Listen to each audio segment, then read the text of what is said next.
জ্বালা হইতো 6 দিন 7 দিন লাগবে জ্বালা এটা অনেক মন আনতাছি না সেই ধান পানি টানছি আরো 3 দিন ধরে লাগবে ভাই এই যে লইতে জানি গেরা আইছে আসসালামু আলাইকুম রহমতুল্লাহি ওয়া বারাকাতুহু।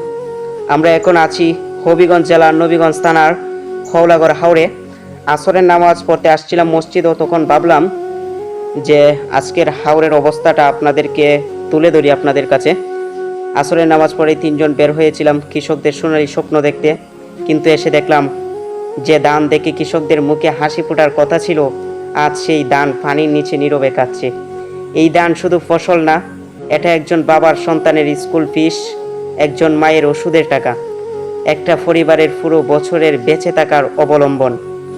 কৃষক সারা বছর কষ্ট করে রোদে পুড়ে বৃষ্টিতে ভিজে এক মুঠো সুখের আশায় জমিতে ঘাম জড়ায়, কিন্তু প্রকৃতির এই আঘাতে সব স্বপ্ন আজ পানির নিচে। এই হাওরের দিকে তাকালে মনে হয় পানি শুধু ধান ডুবায়নি, হাজারো কৃষকের হাসি ডুবিয়ে দিয়েছে। সোনালি ধান ছিল মাঠ জুড়ে, আজ কেন শুধু পানি? কৃষকের চোখের অস্ত্র দেখে কাঁধে পুরো জনপদকানি।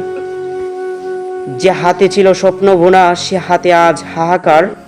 হাওরের বুকে ডুবে গেল কৃষকের সোনার সংসার।